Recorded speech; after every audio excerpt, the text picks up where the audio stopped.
lothando oluvela kuNkulunkulu Baba wethu naseNkosini uJesu Kristu.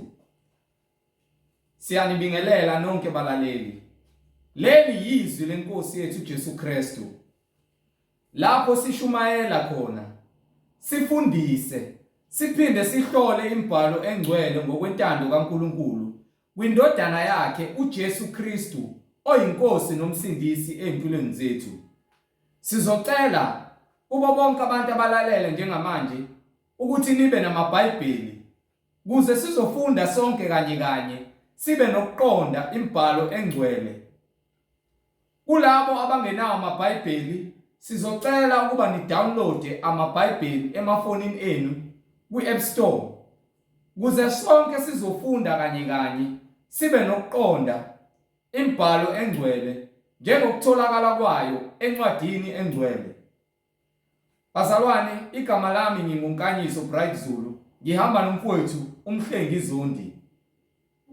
Sizocela ukuthi emva kokulalela bonke labo abazothanda ukuxhumana nathi mayelana nenkonzo yombhabhadiso egameni likaJesu Kristu, nalabo abanobufakazi ngemsebenzi kaNkulunkulu emangalisayo empilweni zabo, uyafisa ukuthi abantu bazi ukuthi uNkulunkulu uyaphila, umbonile empilweni yakho ngemsebenzi yakhe emangalisayo, ukuthi uthathe imininingwane esoyishiya njengamanje.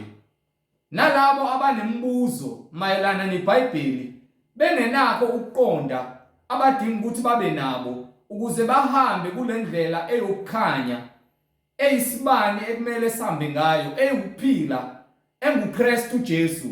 Unemibuzo awunakho ukuqonda ekumele ngabe unakho, nawe uthathe imininingwane esoyishiya kuze uzokwazi ukubuza lemibuzo onayo, uphenduleke uMoya oNgcwele evumile egameni leNkosi yethu Jesu Kristu, yena yedwa oyinkosi nomsindisi, konke uhlakani kuhlezi kuye. Bazalwane, i-email address ithi izwilenkosi.ujesukristu@gmail.com, izwilenkosi.ujesukristu@gmail.com. Ngilandelise ngeWhatsApp number noma i-call number noma i-SMS number la ungasithola khona 066 566 9245, 066 566 9245. Bazalwane, intumayelo zonke neimfundiso zonke ziyatholakala ku-YouTube, lapho ungakwazi ukuhlala khona phansi neBhayibheli lakho ulalele, uhlolisise imibhalo engcwele ukuthi lokhu okuzwayo ngabe kuyafakazelwa yini iBhayibheli njengoba ulifunda ulalele.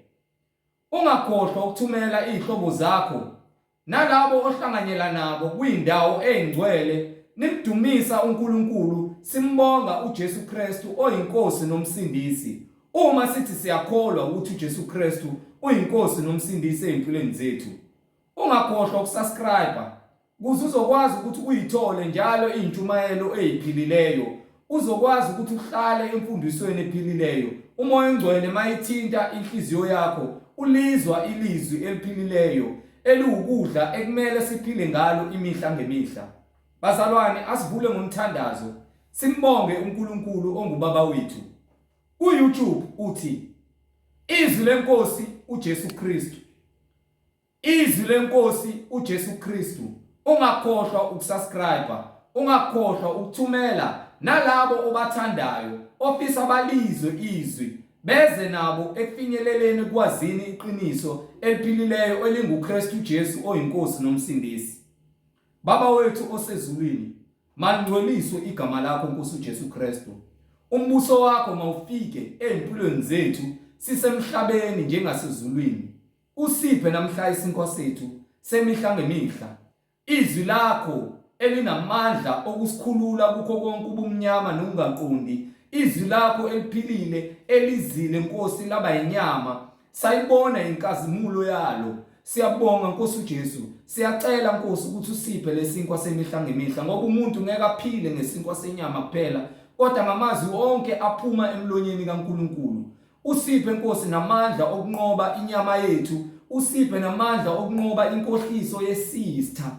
Singaphili inkosi ngokuyikhohlisa sithi siyakholwa kodwa amakhanda ethu eqinile, singontamo olukhuni, singafuni inkosi ukwenza imiyalelo yakho nentando yakho empilweni zethu, kodwa inkosi sikholwa ngeindebe zethu, kodwa ngeinhliziyo zethu nangemsebenzi yethu singabanyanyekayo, singaba-accusekayo. Lapho isitha Nkosi simangalela abazalwane ngokungafuni ukulandela intando yakho, ngoba wena uphilile, izwi lakho liphilile. Siyacela Nkosi Jesu, siyacela Moya Ngcwele usiphe amandla okulandela izwi lakho, siphile ngalo, lisiluse siyizimvu zakho, sihlale ekukhanyeni nasekuphileni okunguKristu Jesu oyinkosi nomsindisi. Usiphe Nkosi isinkwa sethu semihla ngemihla, usithethelele amacala ethu, usiphe amandla nokuthethelela laba abasonayo Nkosi, sibathande ngoba wena usithandile, silikhombise uthando lwakho Nkosi, ngokuba umbuso ungowakho namandla nenkazimulo kuze kube phakade.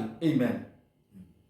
Bazalwane, yamkelani umfowethu uMhlengizondi ozobe sihola ejula kamanzi embula imfihlakalo ngokwemibhalo. Umoya Ongcwele sihola ukuba isibani nokuphila esinguKristu Jesu sikhanye einhlizweni zethu, sikhanye emphefumulweni wethu, sibe nokuqonda imibhalo engcwele, sihambe ngokukholwa ongenakho ukusoleka. Inkosi uJesu evumile. Bazalwane, yamkelani uMhlengizondi egameni lenkosi yethu Jesu Kristu. Amen. Sinibingelela bazalwane egameni likaJesu Kristu. Amen. Oyinkosi nomsindisi okuyena ongumsunguli webandla labangcwele, okunguye osinikile ukuphila nomusa neqiniso ukuze kufike lesikhathi, okunguye konke kwavela ngaye, akukho kukhona okungavelanga ngenxa yakhe, konke kungamandla akhe. Silokhu sithule bona lobo bufakazi ukuthi uNkulunkulu uyisiqu sinye, ungumoya. Nakhona-ke sengikhuluma iphutha uma ngithi umoya uyisiqu ngokuba ngaze ngubone umoya. Into eyisiqu into ebonakalayo. Ngakho-ke uNkulunkulu ungumoya ongenaso isiqu, ongenazo iziqu ezintathu kulabo abathi umoya uneziqu ezintathu. uNkulunkulu munye, ungumoya weqiniso, umoya oyingcwele. Labo abakholwa kuye bakholwa kuye ngokomoya nangokweqiniso. Akadingi umlekeleli, akadingi umbonisi, akadingi futhi umuntu ozohamba naye. Akekho omunye uNkulunkulu ngaphandle kwakhe, ongaphambili ongemumva noseceleni abekho. Uthi uNkulunkulu ozakhele konke ngamandla akhe. Sibonga uNkulunkulu ngabaprofethi bakhe abangcwele abaphathise izwi ukuba bashiye nomqulu wembhalo esikhombisayo ukuthi uNkulunkulu yini asidalele yona, nanokuthi uNkulunkulu wasakha kanjani. Amen. Nakhona-ke ekutheni uNkulunkulu sithini isiphetho sokuphila kwethu nenhloso yokuphila kwethu. Kusho ukuthi kufanele sazi intando, uqala kwimvelaphi kuza kwinhloso nentando kaNkulunkulu, bese kuzoba isiphetho sakho konke. Ngakho-ke konke kugcotshiwe ezulwini. Okwenzeka la emhlabeni kufanele kube isibuko sasezulwini. Kepha ngenxa kaSathane owazama ukuza nomoya wenkohliso nenkani ezulwini, wakhishwa waletha emhlabeni. Ngaphambi kokuba uSathane afike kumuntu odaliwe uNkulunkulu, umuntu wayenza intando kaNkulunkulu. Kepha wathi befika uSathane wakhohlisa umuntu odalwe uNkulunkulu, umuntu wawela esonweni. Ngakho-ke akusafani-ke njengoba umusho umbhalo ukuthi intando kaNkulunkulu kufanele yenzeke emhlabeni njengasezulwini, ukuba uSathane usewisile abantu ngenkohliso nangobuqili. Abantu sebekholelwa umoya wenkohliso ngaphezu komoya weqiniso. Iqiniso seliphenduke ububi phakathi kwabantu, ububi sebuphenduke into enhle phakathi kwabantu. Abantu abasazithandi bona, sebethanda izinto zomhlaba. Bazibona ukuthi bahle ngezinto ezingamanga. Wonke umuntu ozenza muhle uzenza muhle ngezinto eziphathekayo kepha akazi ukuthi ubuhle bakhe umoya onikiwe uNkulunkulu ukuba sakhiwe ngomfanekiso kamoya oyingcwele. Ngakho ke thina umsebenzi wethu njengoba simphambi kwenu ukuba sizokuvuselela ubuhle bakho omnikiwe uNkulunkulu ukuze wena upheleliswe kumoya oyingcwele ngokuba nobuhle obakhayo ngezinto zasemhlabeni abona ubuhle amanga inkohliso kugcwele nje usathane kuyo yonke lento ozibhixa ngayo noma ngabe ozihlobisa ngayo uthi wena umuhle. Ubuhle umoya oyingcwele imoya weqiniso umoya wokulungisa. Amen. Ibona ubuhle bukaNkulunkulu. Thina ke uma sishumayelela uvuselela isimilo neqiniso kubantu ukuba asikhathalelwe ukuthenjwa nokuthandwa ngabantu ngokuba sifuna ukuthi basithande, sifuna ukukhuluma iqiniso sikutshele indlela efanele ube yiyo. Amen. Ngokuba nombhalo kwincwadi yezaga isahluko 22 kusukela kuverse 5 sifana nezingane ngoba nengane encane mawuzele so nengane encane emshadweni wakho umbhalo uyafakaza lento engishoyo. Incwadi yezaga 22:5 right uma ithole ngizosho mina ngiyibize ngiyikhuluma ngoba ngisuke ngifuna ukuthi uhambe uyibiza njengoba injalo.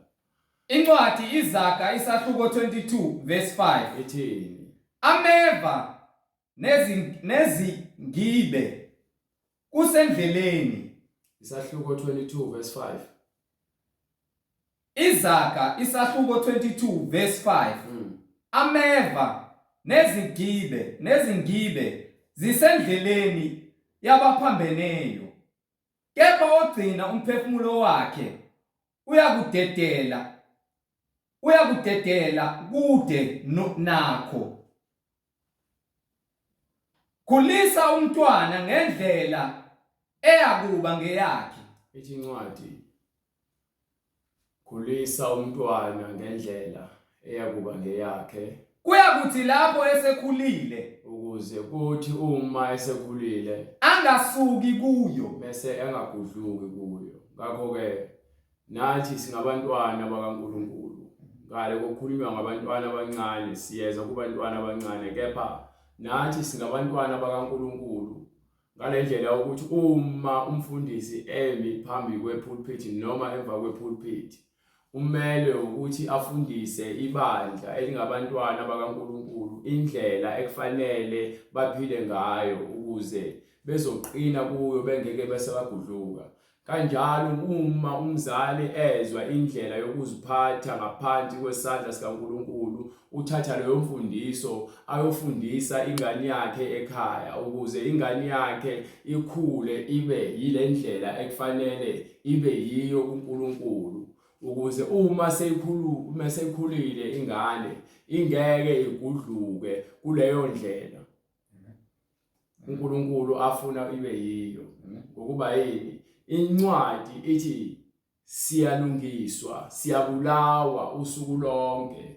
Ongiphe incwadi yamaRoma isahluko 8 bengaphosisi isahluko 8 ngifuna uverse 36. Incwadi kwabaseRoma ithi kubhaliwe ukuthi ngenxa yakho siyabulawa usuku lonke sithiwa izimvu ezakuhlatshwa. Incwadi kwabaseRoma isahluko 8 verse 36 kulotshiwe ukuthi ngenxa yakho sibulawa usuku lonke. Ngenxa yakho yabona ngale ncwadi le ikutshela ayisho ukuthi sibulawa lokho ukuthi siyahlukaniswa inyama nomphefumulo sifakwe emgodini but isho ukuthi njengoba kwincwadi yezaga ithi khulisa umntwana ngendlela ekufanele abe yiyona. Ngaleyo ndlela kunomuntu okumele afe umuntu wesono ukuze ke kulungiswe lo muntu engithi mina khona umfanekiso kaNkulunkulu kwena. Uma kubulawa lo muntu wesono kwenzelwa ukuba kuphiliswe umuntu kaNkulunkulu ongaphakathi, umoya wenkohliso siqhelelaniswe nawo. Ngakho ke methi incwadi kulotshiwe ukuthi ngenxa yakho sibulawa usuku lonke. Jesu ngenxa kamoya oyingcwele sibulawa usuku lonke. Sithiwa izimvu zokuhlatshwa, Imvu ezakuhlatshwa ngokomthetho noma ngokomyalelo kaMose ayonikiwe. uNkulunkulu wayefuna izimvu ezimsulwa ezingenabala ezingenasici uNkulunkulu uma kuzokwenziwa umhlabelo. Ukuba yini akafuni ukuthi ahlabe into enesici, ukuba yena ungcwele. Njengoba engcwele naye usifunela okuhlanzekileyo. Ingakho ke ethi abantwana bakhe fanele babe ngcwele ukuze uma sebefa beza kuye beze bemsulwa. Ingakho ke aphinde futhi athi ngokuba akekho olungileyo phakathi kwethu kufakaza imbali uthi bonke bayizoni bangcolile emlomeni yabo kuphuma ukungcola. Ngizothumela indodana yami, yona indodana yami ezobamsulwa kusukela ekuzalweni kuze kufike isikhathi sokuthi ibethele esiphambanweni. Ngeke ize ibe nakusoleka, ngeke ize ibe nasisono, ngeke ize ibe nakho ukungcola. Ngalokho ke ingakho kwathunyelwa uJesu Kristu, kwathi uJesu Kristu akazoba umhlatshelo, umhlatshelo olungileyo, omsulwa, ophelelisiweyo, ongenakusoleka.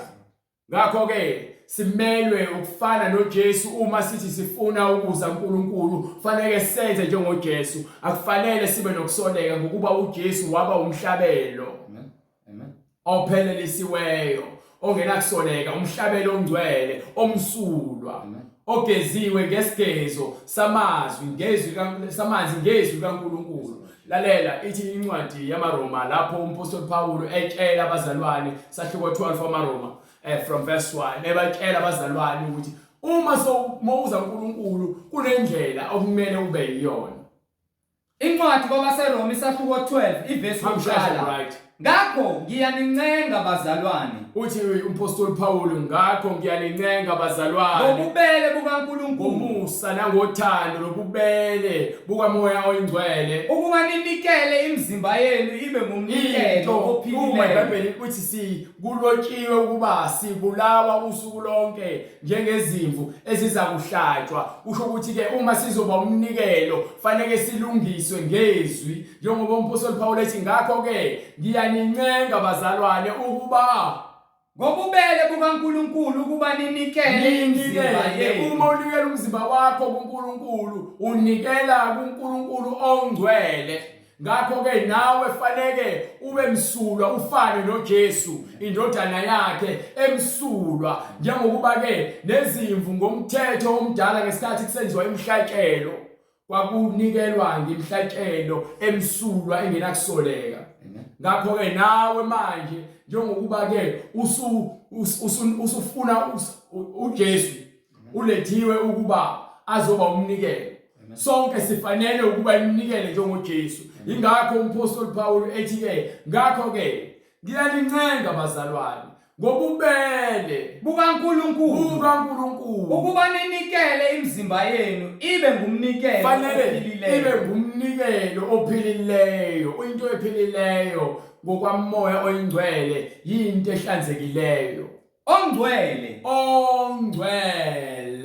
othandeka kuNkulunkulu. Into ethandeka kuNkulunkulu into engcwele. Watshela uMose wathi, Mose khuluma nayo yonke inhlangano yabantwana bakwaIsrayeli ubatshele ukuthi niya kuba ngcwele ngokuba mina uNkulunkulu wenu ngingcwele. Mesathi ke kwincwadi yaLeviticus lapho khona niyokwazi ukuhlukanisa phakathi ke kokungcwele nokungekho ngcwele, okuhlanzekileyo nokungahlanzekileyo. Fanele ubone indlela nenkambo nendlela yempatho ukuthi laba abangabantwana bakaNkulunkulu bangcwele, abaphili njengezwe kubona bezwe ngokuba lowo owumngani nezwe akusiyena okamoya oyingcwele. Noma ngabe kuthiwa usibiza ngongcwele noma ke ngumntwana kaNkulunkulu, kepha uma wenza izinto zezwe uparticipate noma ke ubandakanyeka nezinto zabantu bezwe, utholakala emajointini uyadansa nasemaphathini uyagroove ubhema ugwaye emakhoneni uhamba ubheka amantombazane wakhanuka wena awusiyena okamoya oyingcwele ungowezwe ngokuba yini uholwa inkanuko. Ingakho umpostoli Paul ethi ngiyanincenga bazalwane ngobubele bukaNkulunkulu ukuba ke ninikele imizimba yethu, sinikele imizimba yethu ibe ngumnikelo ophilileyo, ongcwele, othandeka kuNkulunkulu, uthanda izinto ezingcwele, kube ngukukhonza kwenu kokuqonda. Indlela yokukhonza yokuqonda yokuthi wena uthi uJesu umuntu ongethandayo makagcine imiyalelo yami. Lowo othanda uNkulunkulu uzakwenza lokho okwashiwo uJesu ukuba ke othanda umakhelwane wakho njengokuba uzithanda. Uma uthanda umakhelwane wakho kusho ukuthi uNkulunkulu uyamthanda. Uyamhlonipha uNkulunkulu nezwi lakhe alinikele endodaneni yakhe ukuba izosindisa thina. Ngakho ke simelwe ukuba sibe nothando lukaNkulunkulu ukuze ukukholwa kwethu sikholwe ngokuqonda. Yazi indaba ayipheli lapho ithini ningalingisi lelizwe. Mangithi mina awunakho ukuba semngcweleni bese wena uphinde futhi ube umngani nezwe ngokuba incwadi yafakazi yakhuza ithi ke ningalingisi lelizwe, ningafaniswa nalelizwe, ningalingisi lelizwe, lonakele lelizwe. Siyabizelwa emngcweleni ukuba ke singasafana nezwe, kepha sibe ngabantwana abangcwele ngenkambo nangenkolo nangokuba msula kwethu sibe ngcwele, sibe iminikelo emihle, engcwele, ebusisekileyo phambi kaMoya oNgcwele. Ningalingisi lelizwe, kodwa uma buphatha umbese nesibhamu, bufeba, buphuza, bukhipha izisu, ububulala, ubuntshontsha, ububuka amavidiyo ocansi, ubuqamba amanga, ubuphinga, umprofethi wamanga, uprofethi abantu ngamanzi nangovaselina. Wena uma sewuzomngcweleni asaphili ngalezo zinto lezo, sesizishiya ngemumva, awusahleli ngabanye abantu, awusabi nenzondo yabanye abantu, ukhulula inhliziyo yakho ngoba uJesu uthi uma uzokhuleka kukhona umuntu onenxa naye, hamba qala uyofuna intethelelo noma uyomxolela before wena uzofuna ukuthethelelwa uNkulunkulu. Ngokuba ke uma wena ungakwazi ukuthethelela ngeke ufune intethelelo, kukuphi ukulungiswa lapho? Umbuzo lo engibuzayo, wena ufuna intethelelo kuJesu, uthethelele izono zakho, uthi uyakholwa ungcwele, kepha kukhona abantu wena ongakubathethelele, othi ngeke ubathethelele, uthi awusoze wabathethelela. Lalela, nawe ngeke uthethelele izono zakho ngenxa ongafuni ukuthethelela abanye abantu ngenhliziyo yakhe elikhulu. Into eyenza abantu bavaleleke ngaphandle ebusweni kaNkulunkulu izinhliziyo ezikhulu. Abafarisi, uJohane uMbhaphatisi wafika washumayela phambi kwabo, abanye baphenduka izifebe, kwaphenduka izigebengu nabantu abamasosha babephethe umthetho. Kepha abantu ababephethe umthetho ngaMose, abaFarisi nabaSadusi, abayanga koBhaphathiso. Ingakho ke uJesu ethi ke kuphenduka izifebe, kungene abantu abangcolile ebusweni kaNkulunkulu uqali ngokuba yini bavuma izono zabo, kuthi labo abazibona belungile emehlweni abo ukubabona bafanele ukungena ezulwini bangangeni. Ngoba yini? Inhliziyo zabo zilikhuni. Ingakho uJesu ababuza ukuthi ke nimbuza ukuthi lo angikwenzayo nikho imvume kabani? Angeke ngimbuze uJohane uMbhaphatisi ngesikhathi efika eShumayela waye umuntu ethunywe ezulwini noma umuntu ozenzelayo, azange bafuna ukumnika impendulo eqondile. Angifuna ukuthi ngize ngibasho ukuthi abafunanga ukukhuluma iqiniso ngokuba yini balungile emehlweni abo, bafuna ukubhixa ubenge uJesu Kristu ngenyama ngayidlanga. Yini ngokuba yini balungile emehlweni abo. Baningi abantu abangeke bangene ezulwini abangafuni ukuzithoba, abalungile emehlweni abo. Ngikhuluma ngabantu abashabela amadlozi, bebe besibiza amabishop nabafundisi. Ngikhuluma ngabantu ababehoma umfundisi bebengafuni ukulalela iBhayibheli. Benza intando yabo. Ngikhuluma ngabantu ababaya esontweni. Bayaphinga. Bahleli namaBhayibheli. Bayakholwa. Babopha amabhande. Bazila ukudla. Ngepha bayahamba bobona abathandazi bamanga. Emsebenzini ubhiqa imithi. Ufuna ikhundla. Unethemba lokungena ezulwini. Ngapha kunezinto ofuna ukuzidedela. Yabo incwadi ithini brother uphindele? Ningalingisi. Izwe libonile. Izwe lonakele. Sifanele ukuphenduka ngakho konke. Sizwe izwi ngokuba ukuzwa kuvela ngezwi nokukholwa kuvela ngezwi. Izwi likaNkulunkulu. Ukukholwa akuveli ngeziwasho. Ukukholwa akuveli ngokuthi unemali engakanani. Ukukholwa akuveli ukuthi unobucwebo obungakanani. Ukukholwa akuveli ngokuthi unamabhizinisi amangakanani. Ukukholwa kuvela ngezwi. Olungileyo uphila ngokukholwa. Olungileyo uphila ngokukholwa izwi. Asiphili ngokuthi wena noma sikholwa ngokuthi wena unemfuyo ngakanani. Ukukholwa kuveli ngokuthi unabafazi abangakanani. Ukukholwa kuvela ngezwi. And izwi elikaNkulunkulu ilona kuphela eliletha ukukholwa nobulungiswa kuthina. Ayikho yini letha ukukholwa. Ayikho. Usho wahlabela amadlozi akho, uhlabela amadimoni. Usho abahamba abathakathi uhamba isangoma nezinyanga. Kepha uzoyesihogweni nabo. Usho ungahamba uyongena kaShembe. Ukhumula izicathulo uhambe ngezicathulo ngoba nakuthiwa bathi ukwathiwa kuMoses akakhumula imbadada. Ngoba lo mhlaba wona ungcwele. Usuke ngeenyawo, uhambe ngeenyawo usuke eThekwini uzofika eMlazi ngoba nakuthi ungcwele. Ukukholwa akuvela ngezenzo zenu zongazi nokulingisa iBhayibheli niliphendule nilenze into efunwa yinina ngokuba yini nibalekela ukungcwele beqiniso. Sintshelile sathi asiyenzeni lento ukuthandwa abantu. Ukukholwa akuvela ngokuthi mokhuleka uthi yethi Maria. Uthi uJesu mina ngiyindlela neqiniso lokuphila.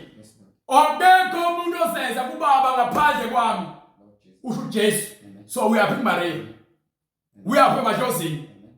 Mawuthi uyakholwa kuJesu simbizayo. Akuveli ukuthi uJesu wazalwa nini? Ngomhla kabani? Ufunani ngoKhisimusi?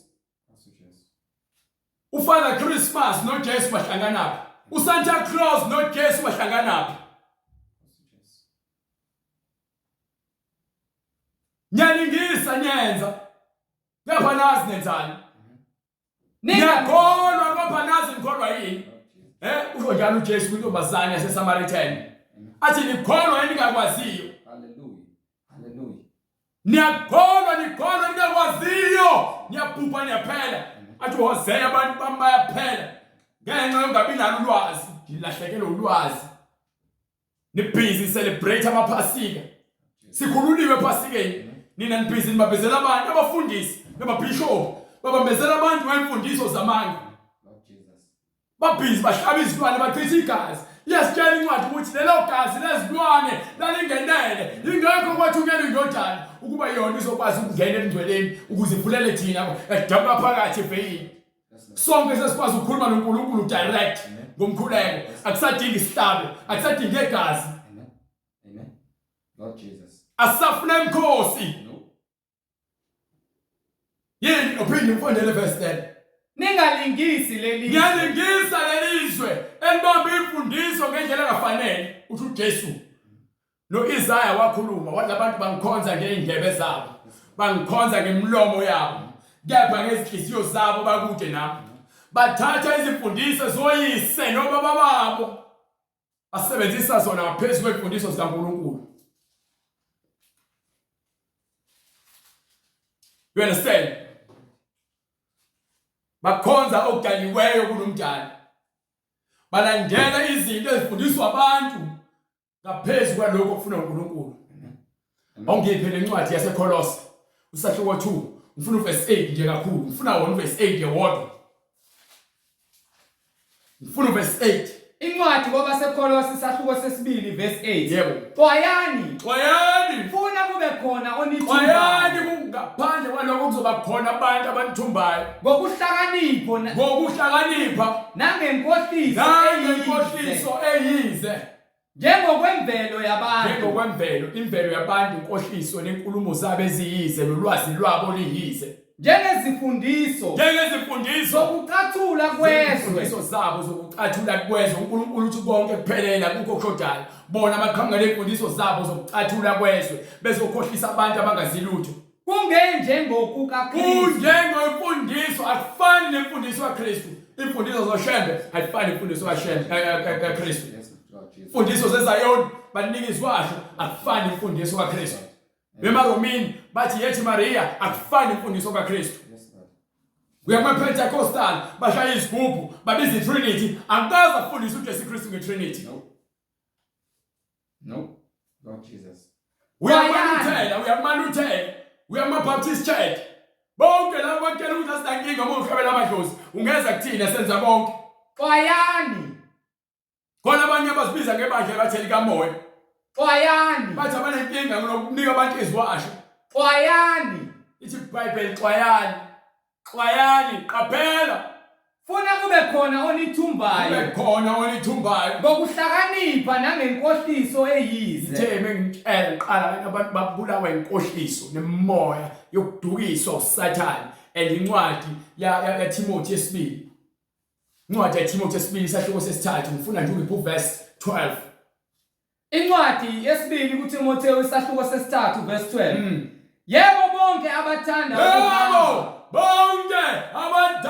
ukuhamba ngokumesaba uNkulunkulu kuKristu Jesu. Abasabahamba ngokumesaba uNkulunkulu kuKristu uJesu bayakuzingelwa. Kepha abantu ababi nabantu abakhohlisa abantu bazoqhubeka babhebhetheke. Bazakuqhubekela phambili babhebhetheke ebubini. Bedukisa. Nabo bedukiswa umoya kaSathane iwona lo nidukisayo. Iwona lo nenza nibe nokuzethemba kule mfundiso yeni yamanga. Nifuna ukubhanqa igama likaJesu nayo yonke lemfeketho yalezinto zenu enzenzayo eziyimfundiso neinsalelo zokhokho benu ababeloke bezithelela kwisizukulwane ngesizukulwane. Hayi ungakholwa kuJesu. Kepha ke ungakhohlwa amadlozi akini. Amadlozi akini iwona axhumana noNkulunkulu. Ayikho into enjalo. Lalela ngiphi incwadi yaIsaya. Ngifuna uIsaiah Bright chapter 8 from verse 19. Sibakele ukuthi akho into enjalo. Ayazi futhi ayisoze. Akho dlozi elixhumana noNkulunkulu. Incwadi uIsaiah isahluko 8 verse 19. Akho dlozi elikuxhumanisa noNkulunkulu. Lalela iBhayibheli idlozi lakho. Umoya ngcwele idlozi lakho. You understand? Uyena lokumele ukhalushise khona impepho yomkhuleko. Ukhale kuyena, ukhulume zonke izimpambeko zakho, uvume zonke izono zakho, idlozi lakho uJesu Kristu. Uyena lokumele ukhuleke kuyena. Uyena indlela neqiniso lokuphila. Ukuphila lo wakini ongasekho ufile usemathuleni. uJesu Kristu asitshela uthina. Incwadi uIsaiah isahluko 8 verse 19. Lapho bethi kini. Ngizonitshela futhi ukuthi isiphetho senu siyaphi. Izokutshela lencwadi manje. Lapho bethi kini. Funani kwabanamadlozi. Nakubathakathi. Nalabo abathakathayo. Ababetha imilothi benzani? Banyenyeza bakhuluma izinto abangazwakali. Abantu abayikufuna uNkulunkulu wabo. Akukwenzeka yini abantu ukuba bafune kuNkulunkulu wabo? Kuyiwe kwabafileyo ngabaphilayo. Kubantu abafileyo ngabantu abaphilayo. Uyaphila nomndeni wakini uyaphila. Nibhizi nithethe inkomo ezibizayo 10,000, 30,000. Nihlabela abantu abangasekho niyabageza, niyabakhulisa, niyababuyisa, niyazikhohlisa. Nihlabela amadimoni.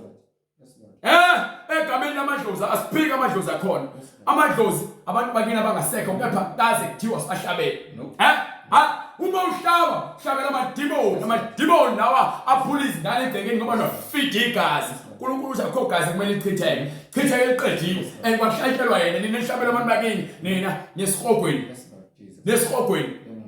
hallelujah glory to God. Emthethweni uthi umthetho kaNkulunkulu ke nasebufakazini ubufakazelwa imbhalo ngomthetho kaNkulunkulu ke impela lelizwi abalikhulumayo leli abalikhuluma kunina alinakho ukuhlakanipha alinakho ukusa izwi elifile lifile nikhuluma izinto eningazani nikhuluma wangala nifana namafu agcwele umoya apheshulwa nifana nemgodi engenamanzi bayakudabula izwe beqinekile bebaleka belambile awulambeli ukudla manje sikhuluma ngokudla sikhuluma ngomoya engcwele ayizwe izindaba ngifuna ukukhombisa sikhuluma ngomoya engcwele ibakela bamba le ncwadi le verse 8 bese uhamba ufuna incwadi yaMathewu sahloko 5 ubatshela ukuthi uthini uJesu sifuna ukukhombisa ukuthi asikhulumi ngokudla kwesisu sikhuluma ngokudla kamoya ukuthi nibhizi nifida amadimoni ninambile nina ngokamoya manifa novula amehlo enesihogweni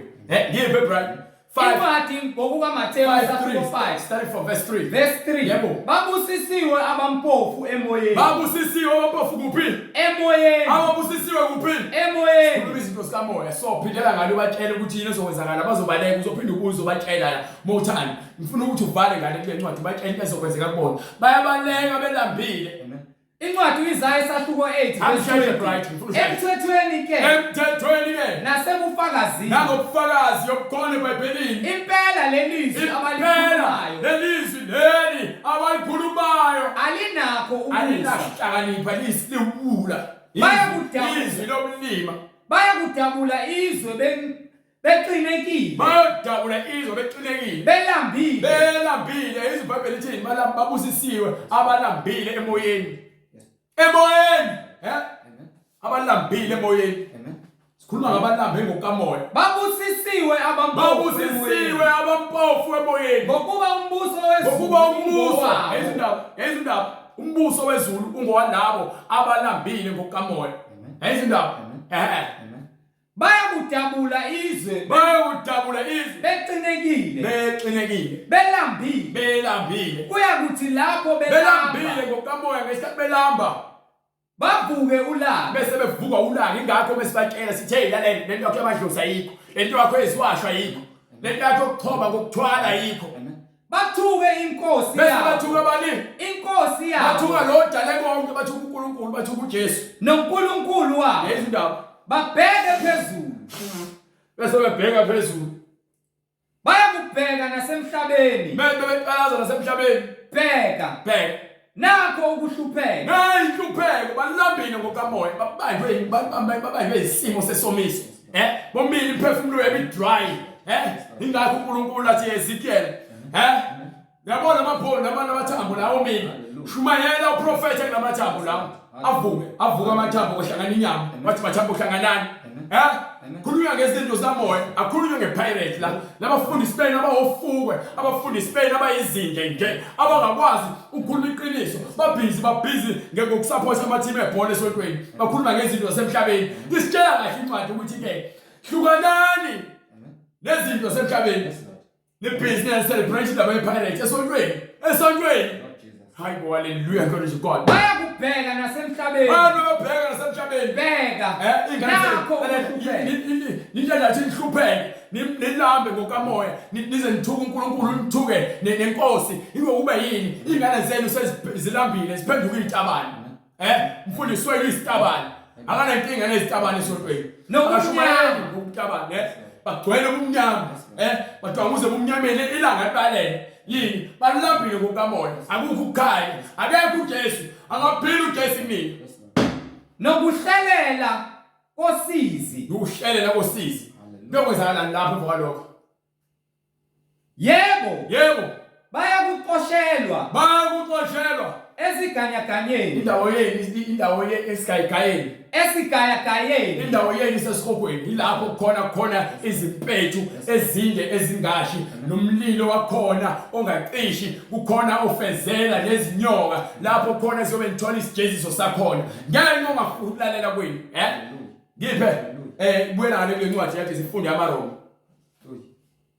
funa incwadi yamaRoma sahluko 12 la khona ibayikele siyahlukaniswa lezi zinto zomhlaba wena osathatha ithemba lakho ulibeke ezintweni eziphathekayo akwahlukane sono wena Lord Jesus.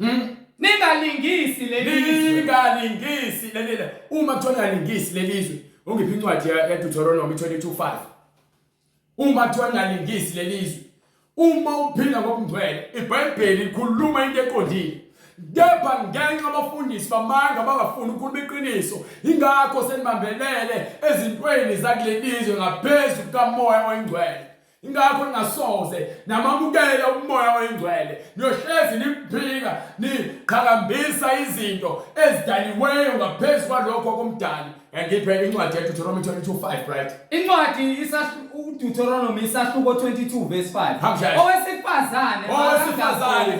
owesifazane makangagqoki okwendoda nendoda mayingembathi ingubo yowesifazane nendoda mayingambathi okwewesifazane ukuthi ke awunagqokisa okwewesifazane uyindoda awunagqokisa okwesilisa umuntu wesifazane kubhalwe phansi lokho so uma uthi akholwa wena usindisiwe akadala noma ngabe sosontweni noma ngaphandle wena uzogqoka isiketi eside sifike emaqakaleni ufihle ubunqunu bakho nehlazo lomzimba wakho ezindaba ukuhamba lapho ngifuna ngiphe nencwadi ya Leviticus 18:22-40 mase uyahamba kwincwadi futhi ya Leviticus 20:16 siveza izinto abantu abazenzayo emasontweni bethi bangcwele iBhayibheli litshela kahle lithi umuntu wesifazane akanakugqoka okwesilisa so uma wena uthi usindisiwe ugqoka amabhlukwe wena uyisifele ungumahohla yini ngokuba ugqokisa kwabantu bezwe abangafuni ukulalela izwi yes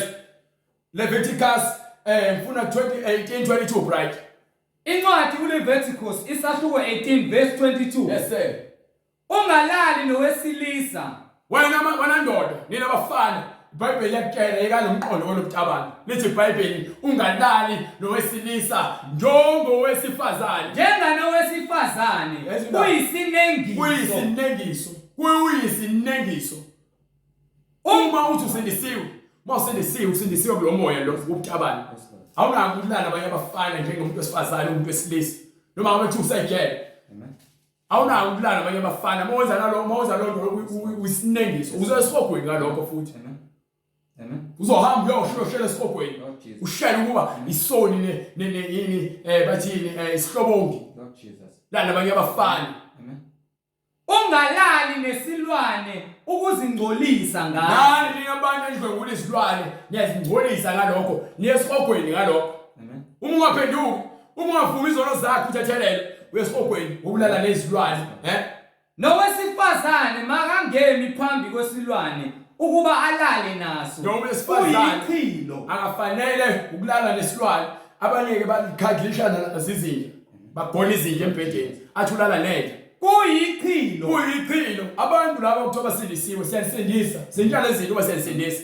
hambe kwincwadi ya Leviticus 20:16 sibatshela ukuthi ngokudala kwakumele ukuba uma utholakala wena wenza lezi zinto lezi ithini incwadi Leviticus isahluko 20 verse 16 yes sir uma wesifazane esondela esilwaneni alale naso wobulawa owesifazane nesilwane umuntu abulawa manje usunikiwe umusa manje siphila ngaphansi komusa kunento okumele iqonde ukuthi uma siphila ngaphansi komusa sinikiwe isikhathi uma senza okubi ukuthi uma senza okubi siphenduke kungaze kufike isikhathi lapho khona kuzofika umahluleli wakho konke esezoqoqa lapho esezohlukanisa ukuba ngabe wena ufanele ungene ezulwini uma ungafanele ungene ezulwini uzoqhubeka udlwengula izinja uzoqhubeka ulale nezinja uzoqhubeka ubamba izinja uzoqhubeka ulale nabanye abafana uzoqhubeka uphinge ufeke ulale ungashadile udake utshwala ube isipotho ukuba yini ufuna esihogweni vele sozilungiselele ukuthi wena ufuna esihogweni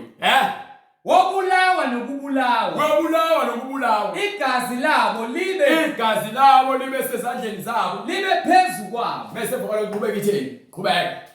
Uma umuntu ethatha udadewabo, ethatha udadewabo, indodakazi kayise noma indodakazi kanina, abone ubunqunu bayo, naye abone ubunqunu bakhe, kuyihlazo, kuya kunqunywa phambi babantu bakubo, kumele basuse baxoxe phakathi kwabantu bakubo, bambulile ubunqunu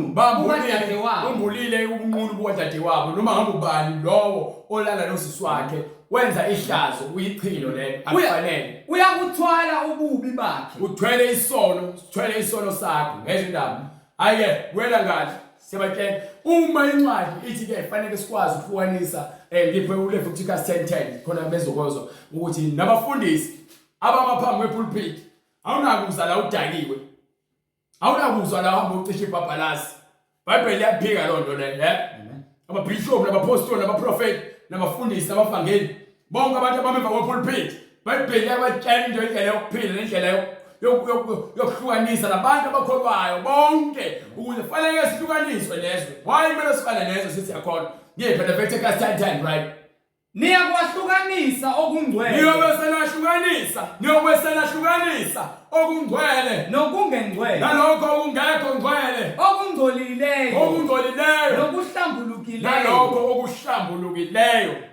Nize nifundise abantwana. Lezi zinto lezi simelwe ukufundisa abantwana. Ingakho incwadi yeZaga ithi ke okhulisa umntwana ngendlela afanele akhule abe yiyo, ukuze uma esekhulile engeke esagudluka kulo ndlela omfundisa yona. Namanje ithi incwadi ke niyofundisa abantwana benu bakwa-Israyeli zonke izimiso uJehova azikhulume kubo ngesandla sikaMose. Zonke lezi zinto lezi izimiso zabantwana abangcwele, abantwana baka-Israyeli, abantwana abangcwele. Ezindaba, so kumele ukuthi ulalele izwi lobungcwele.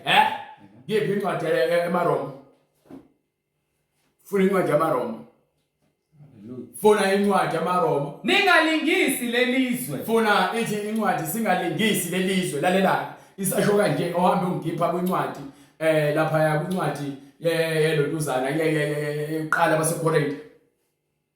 Funa nje ukubheka into ethize lapha kwincwadi yaseKorinte isahluko sokuqala, isahluko 11, incwadi yokuqala yaseKorinte isahluko 11. Emva kwalokho ungiphe iverse kusukela kuverse 2 bese siyehla nayo kancane, bese emva kwalokho uhambe uyongipha lapha kuverse chapter 14 verse 34. Incwadi yokuqala kwabaseKorinte isahluko 11 verse 2. Yes sir. Ngiyanibonga ngokuba ningikhumbula ezintweni zonke. Nibambelela ezifundisweni. Into ebalulekile ngeBhayibheli eyenza thina sibe nothando lokuthi sifundise ngeBhayibheli ukuthi liyafundisa izimfundiso ezipheleleyo zikaMoya oNgcwele. Awunakho ukuzilandulela ukuthi wena uyakholwa ematendeni namba amatende, kepha ke ubungcwele abufundiswa. Ithini le ncwadi? Ngiyanibonga ngokuba ningikhumbula ezintweni zonke. Nibambelela ezifundisweni. Njengokuba nganinika zona. Njengokuba zinikiwe izifundiso, sizinikiwe. Izona zinto esiziyela esontweni ukuyofundiswa izindlela zobungcwele, hayi enye into. Ubungcwele indlela yokuziphatha ukuze kubonakale kube khona umehluko phakathi kokuhlambulukileyo nokungahlambulukileyo, okungcwele nokungekho ngcwele. Ngokuba incwadi yaMaroma iyasitshela ukuthi akusafanele sifane nezwe. Ingakho kithini la? Ngiyanibonga ngokuba ningikhumbula ezintweni zonke. Nibambelela ezifundisweni. Njengokuba nganinika zona izimfundiso, kufanele sibambelele kuzona. Ayikho into engizoyikhuluma ngithi ngiyayicabanga noma ngiyayifisa noma ngiyazizwa sengathi no. Ngizokhuluma lokhu esikunikiwe sibekiwe ukuba sibambelele kukhona ngiphe.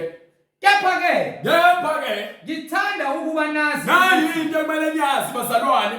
inhloko yawo onke amadoda Inhloko yawo bonke amadoda inguKristu, inhloko yawo bonke amadoda inguKristu. nenhloko yowesifazane Nenhloko yowesifazane. Ngifuna uzwisise kahle nina abantu besifazane namakhanda aqinile ngomoya wenkohliso njengoba incwadi yaThimothi igcwalisa ukuthi ke labo abakholwa kuKristu ngokweqiniso bayakuzingela abazondwe. Kepha labo abakhohlisayo nabo bazakhohlisa baqhubeke babhebhetheke ubini. Ingakho uSathane esebenzisa abantu besifazane njengesikhali sokuhlasela izwe awise ubulungiswa nasemabandleni alethe lo moya wenkohliso bese abantu besifazane bayalingana nabantu besilisa ekubeni ke uNkulunkulu lesimkhonzayo usitshela ngokuba sobala ukuba ke inhloko yawo wonke amadoda inguKristu nenhloko yawo wonke abantu besifazane iyindoda.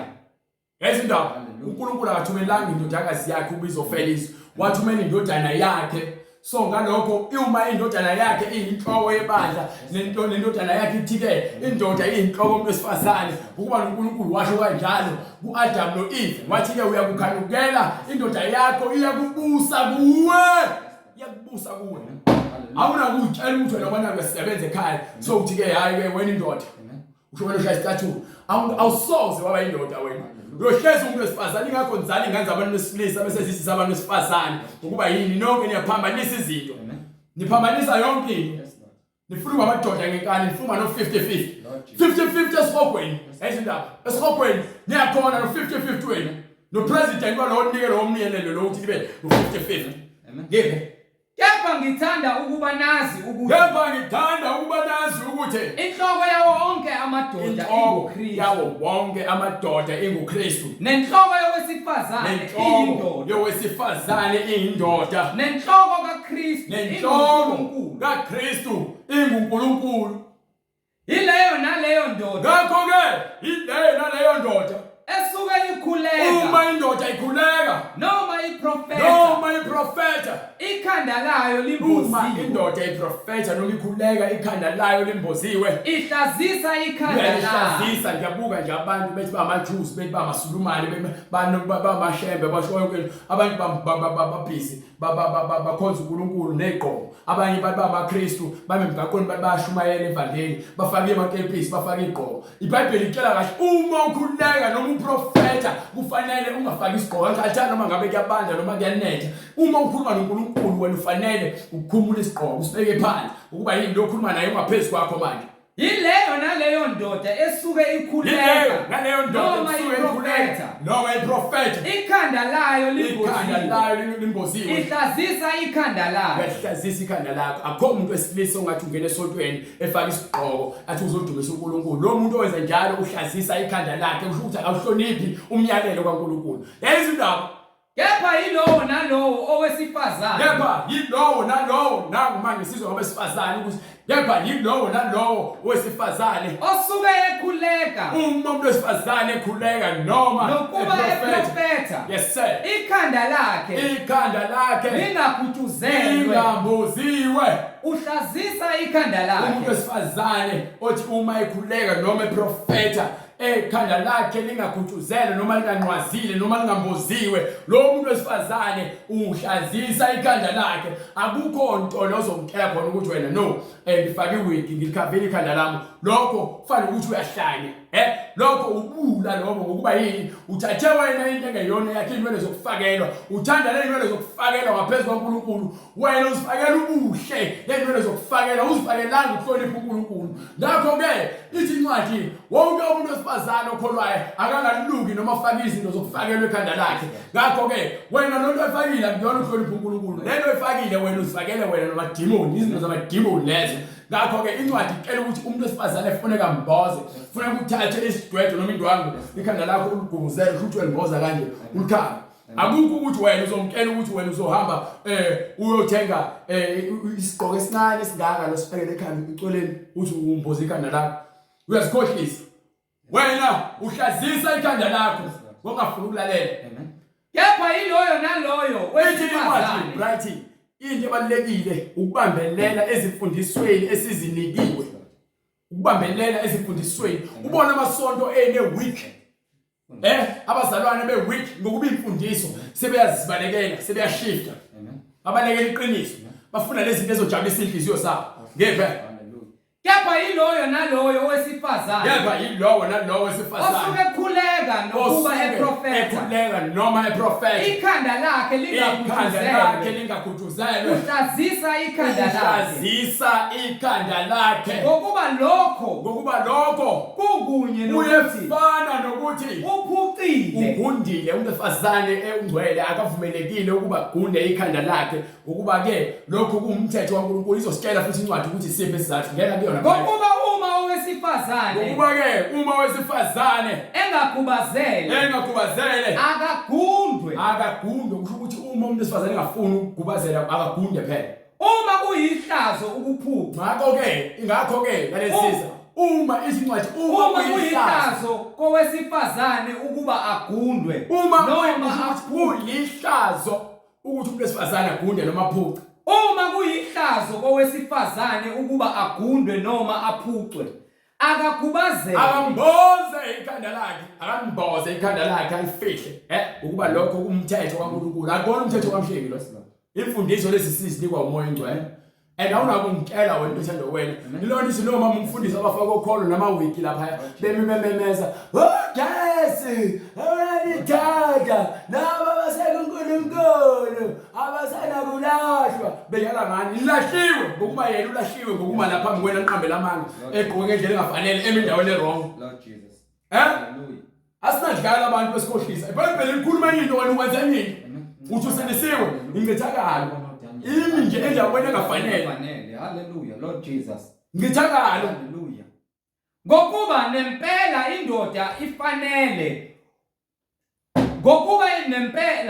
indoda ayifanele ukumboza indoda akufanele imboze ikhanda layo lokhu ingumfanekiso ngokuba yini bright lokhu ingumfanekiso indoda bayithandaza noma iprofeta ayifanele umboza ikhanda layo lokhu ingumfanekiso nodumo lukaMoya oyingcwele izindaba anganizwa lini akho ndoda ezoma la phambi kwenu ifaka isigqoko noma iqepisi noma ikotoyi ithi ke iyaprofeta noma iyathandaza Lord Jesus. eBhayibheli lesitshela ukuthi indoda ingumfanekiso nodumo lukaMoya oyingcwele ngokuba nempela indoda ayifanele ukumboza ikhanda lokhu ingumfanekiso nodumo lukaMoya oyingcwele kepha owesifazane uludumo lwendoda owesifazane unguludumo lwendoda indoda udumo lukaNkulunkulu owesifazane udumo lwendoda ngokuba uNkulunkulu wakhe semakhile umuntu wesilisa wasemlalisa ngoba wabona ukuthi unesizungu walikhipha ubhambo wakha umuntu wesifazane wayesemesevukile umuntu wesifazane owesilisa uNkulunkulu waseletha umuntu wesifazane kena wayesekhala wasethi lo uyindodakazi ithambo lamathambo ami okusho ukuthi manje indoda izokushiya unina iyofuna iyonamathela kwithambo layo akuyona ithambo lekhentaki ithambo lebhambo lakho Amen. niyabuyisana nizoba inyamanye nizoba thambo linye nizoba moya munye Yes Lord. Amen. ngokuba indoda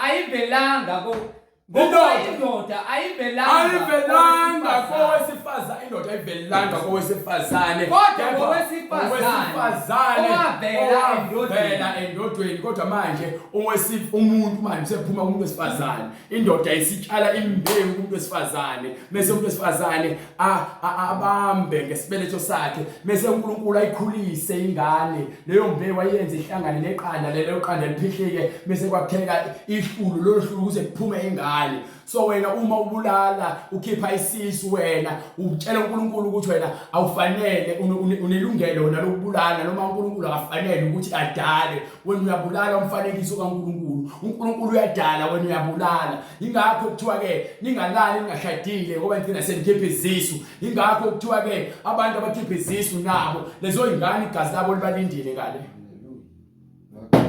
ngokuba indoda ayidalelwanga owesifazane kodwa owesifazane wadalelwa indoda wadala izinto akuthiwa ukuthi indoda yadalelwe indoda akho ndoda edalelwe enye indoda akho umuntu wesifazane odalelwe umuntu wesifazane anginandaba ukuthi bathanda kangakanani abantu besifazane abantu besilisa umuntu wesilisa uNkulunkulu uthi udale indoda wadalela umuntu wesifazane umdalela indoda Hallelujah.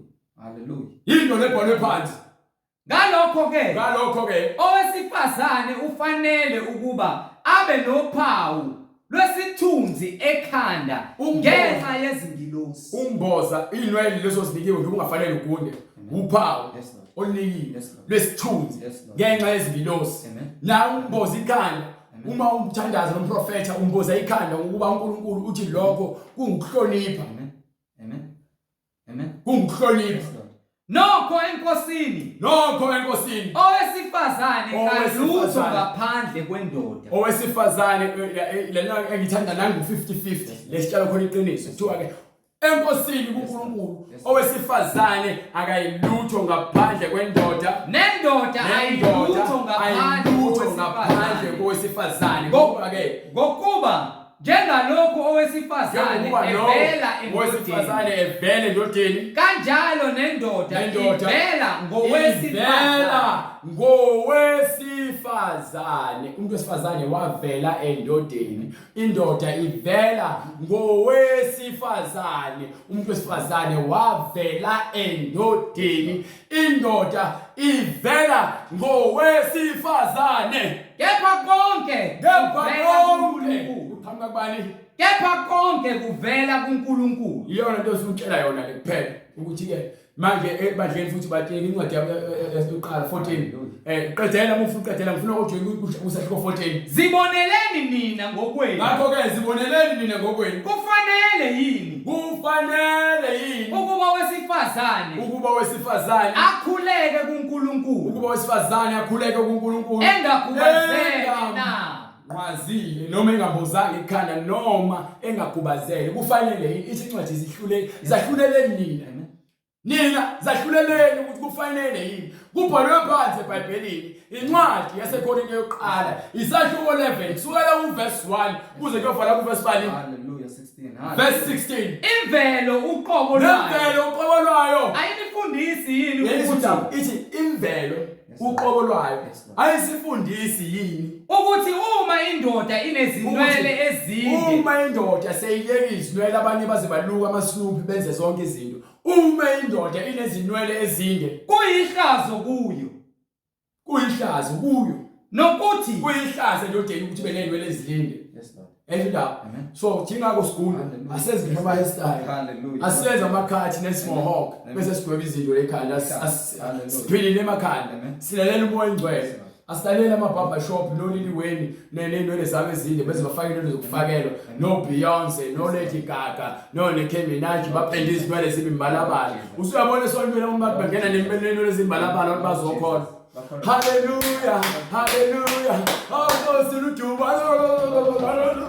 Bekhuluma izilimi ezingekho bajuluke bagaza manje baziwise phansi abafundisi bemani phephethe awubona abantu bewo Lord Jesus yini bagcwele umoya wenkohliso. Hallelujah. Alaleli umoya engcwele awunokhona bese ngathi uphilile ekhanda uma ukhola ukhombisa wona ukuthi uneqotho unokuqonda unobuhlakani unolwazi unendlela yokuziphatha Hallelujah. You understand? More call me ke lokuziphatha.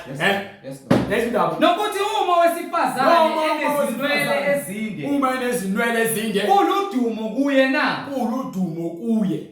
Udumo lwakho izinwele ezinde. Ngokuba uphiwe izinwele zibe yisimbozo. So yabona ziyakhobisa umuntu wesifazane onenwele nje oqhakazile uyakhazimula uyakuhlala unosifazane oguna amakhathi bebe emasontweni befaka ibuko engathi abafana bethulile beguna amachiskop. Amen. Lemgaqweni emasontweni kwalo unosifazane abagunda amakhathi kepha nemfundiso umkanjani uNkulunkulu ongamlaleli kepha uma umuntu efuna ukuphika inkani asinawo umkhuba onjalo ezindaba namabandla kaNkulunkulu ezindaba so namabandla Hallelujah, glory to God. Abantu bayasaba ukukhuluma ngalezi zinto lezi, bafuna ukukhulumela ngazo. Bashumela ngakho konke azojabulisa inhliziyo zabo. Bese kufika eqinisweni bayabaleka. Kepha uma umuntu efuna ukuphika inkani, uma umuntu efuna ukuphika inkani, asinawo umkhuba onjalo thina. Umkhuba asinawo emabandleni. Namabandla kaNkulunkulu kawanawo. Asinawo emabandla, ibandla laNkulunkulu, ibandla leqiniso lithandayo imali imkhuba ungafuni ukulalela. Umuntu ongafuni ukulalela uhola uSathane, babwakhe uSathane. Babwakhe umkhohlisi, umbulali uSathane. Usho njalo uKristu. Ngibheke ukuthini? Hallelujah. 34. Incwadi yokuqala kwabaseKorinte isahluko 14:34. verse 34. Yes sir. Abesifazane mabathule emabandleni, abathule emabandleni, ngokuba kabavunyelwe ukuba bakhulume. iBhayibheli lisho njalo ukuthi abesifazane abathule emabandleni. Asazi umeleni kwePulpit uthi uyashumayela ivangeli, uthi wena uma umfundisi, uthi wena uma umbishop, uma umkhokheli. Asiyazi lonke eBhayibhelini. iBhayibheli isitshela enye into ninenze ezinye izinto. Ubani emele simlalele? iBhayibheli noma wena? Amen. Mesilalele bani? Awuna kumtshela ukuthi hayi umpostoli Paul lalela, awunahlukanisa abapostoli bakaNkulunkulu phakathi ngenxa ukuthi ufuna ukwenza inkanuko zakho. Khohlakele wena. Uyindodakazi noma indodana kaSathane. Funa ukuphambanisa imfundiso kaNkulunkulu. Noma ungakele esikoleni ngomfundisi. iBhayibheli lithi asinazi izinto ezinjalo emabandleni kaNkulunkulu. Asinayo imikhuba enjalo. Yokufuna ukuzenzela intando yethu. Kuthi iBhayibheli silahlele kude, siphuze sidakwe, senze ukumathanda ngoba ke akukho kufa, akukho kusindiswa. Incwadi yokuqala kwabaseKorinte isahluko 14 verse 34. Yes sir. Abesifazane mabathule emabandleni, ngokuba kabavunyelwe ukuba bakhulume. Abavunyelwe, not ukuthi abavunyelwe nhloko ukuba bakhulume, uvunyelwe ukuthi ucule, uthandaza. Ngithi wayenza kuthiwa uma uprofessor noma ethandaza, kepha awunakuze uzofundisa phambi kwePulpit. Awunikiwe lelo gunya lelo.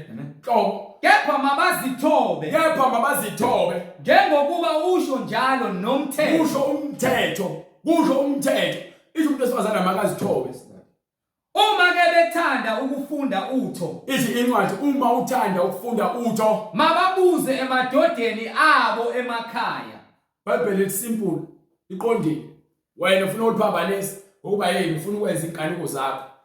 Ngokuba kuyihlazo ukuba owesifazane akhulume ebandleni. Libhizi lithi lona abantu besifazane, Nibaze bafaka ama-chains anesiphambano. I-chain enesiphambano izinto zikaSathane lezo ukutshela mina. Asikaze sifundiswe lonke eBhayibhelini ukuthi asifake ama-chain anesiphambano. Imfundiso zikaSathane isho ukuthi wena athiwe esiphambano. uSathane lona amadimoni akhe. Konje izwi likaNkulunkulu laphuma Konje yini na? ngabe izwi likaNkulunkulu laphuma kuwena yini wena osiphambi kwePulpit uthi ke izwi likaNkulunkulu laphuma kuwena yini? So ufuna ukuphambanisa imfundiso zikaNkulunkulu, umthetho uyakuphikisa ukuthi wenze lento oyenzayo, wena uyenza. Wena usikhohlakala wena. Nokuba lafika kimina nodwa na. Ngabe lafika kuwena wedwa yini na? Hallelujah. iBhayibheli yabuza. Lord Jesus. Right, ungiphe lencwadi le bese ngifuna ukuvala, kepha lencwadi le iyangihlupha, awungiphe yona lencwadi yelonduzana yaseKorinte yokuqala sahluko 6 verse 9. Ngifuna nje sibatshele izinto ezingeke sibafake ezulwini, bese emva kwalokho ke sesiyavala ngencwadi yezayini sahluko sesibili, bathi abaphenduke ezonweni zabo, bashiye konke ukungcola nokungaqondi nokonakala nokusangabe nomoya wenkohliso nomoya wenzondo nomoya wokunyanyana nomoya wokusondana, nikushiye konke nomoya wokubulalana, umoya wokukhebhezisa, umoya wokuhleba, umoya wokuqamba amanga, umoya wokuthakatha. Yonke le moya lefuna nishiye phansi ngoba kuyona yaNkulunkulu. Uma nithi labantu abaselisiweyo shiya namabhluke nema-makeup kanye nelo lizokufakela niye ukudaya inwele zenu. Lord Jesus. Incwadi yokuqala kwabaseKorinte isahluko 6 verse 9. Go ahead, right? Kepha kanazi yini ukuthi abangalungile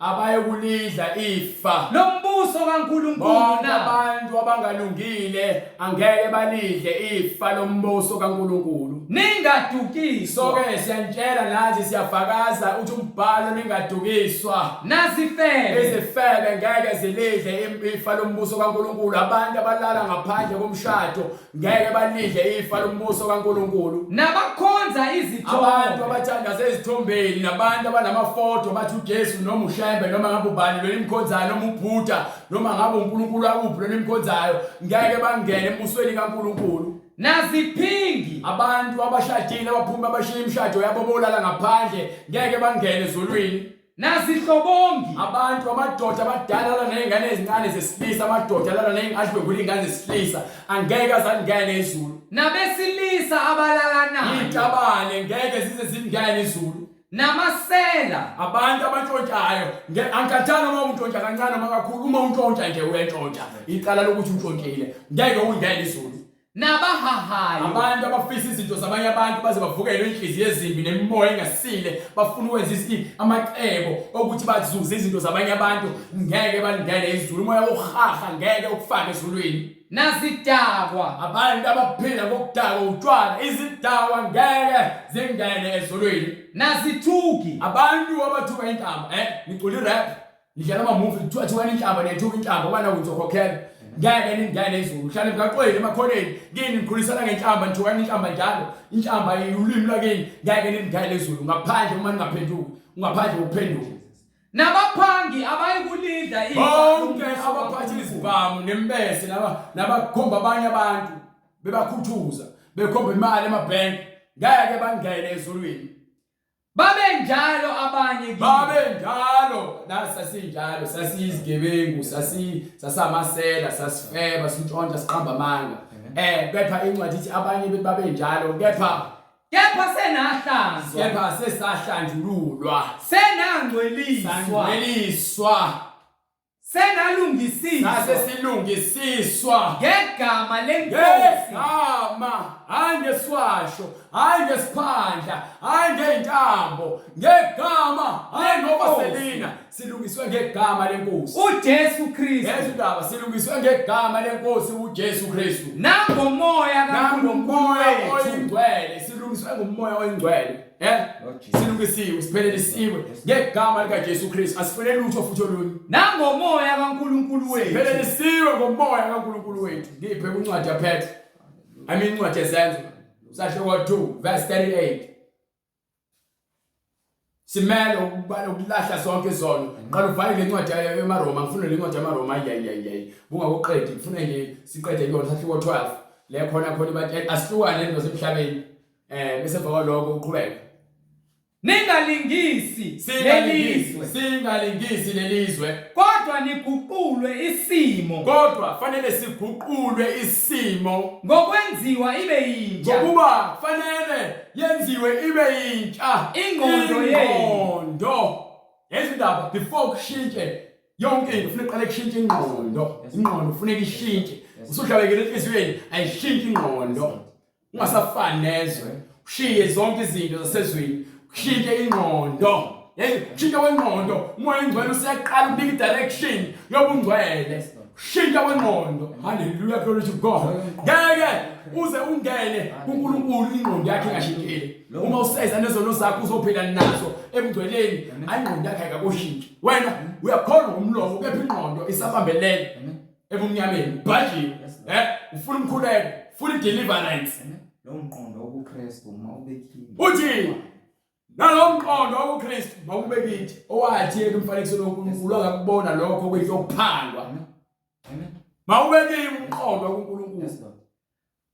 Ningalingisi lelizwe kodwa kepha guqula isimo sokwenza isimo ngokwenziwa ibe yintsha ingqondo yenu. Laphandle akuze uthini? Ningalingisi lelizwe kodwa niguqulwe isimo ngokwenziwa ibe yintsha ingqondo yenu. Kufanele yenziwe ingqondo yakhe ibe yintsha ngezwi ukuze nibe nokuhlolisisa yonke into ufuna ukuyihlolisisa. Abantu bayakholwa bakwazi ukuhlolisisa abakwazi ukuhlolisisa imimoya ebadukisayo balalela konke ukungcola benze zonke izinto zezwe yini ingqondo zabo aziguquliwe baguqule nje waphamisa izandla wathi akasindiswa akakuphendukanga ngokusenhliziyweni. Umoya wakho usefana nje uya esontweni kepha umoya wakho ubanje uSathane ubambe ngamaketanga.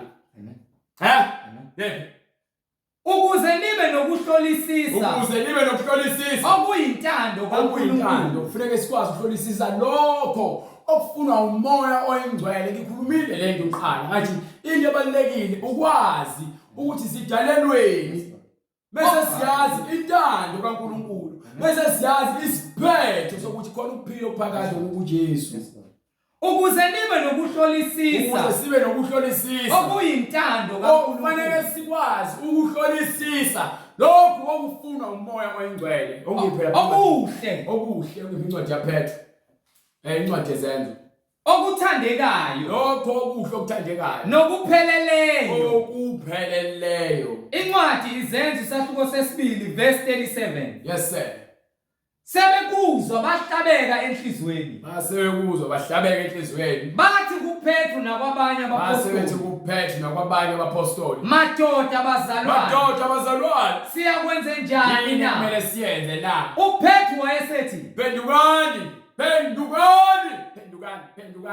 Pendukani. Ilowo nalowo.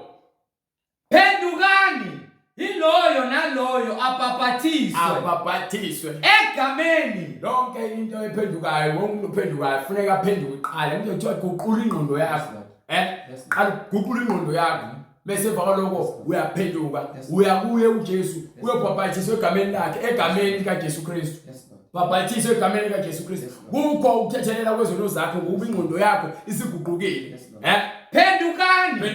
Iloyo naloyo abhaphathiswe egameni likaJesu Kristu. Kukho ukuthethelela kwezono zethu. Khona niyakwamngelisa. Khona sesinikwa isiphiwo sikamoya oyingcwele. uNkulunkulu beseza kuwena, esakugena kuwena bese uphendukile, waguquka ngokupheleleyo. Uyobe sokunikwa isiphiwo sikamoya oyingcwele.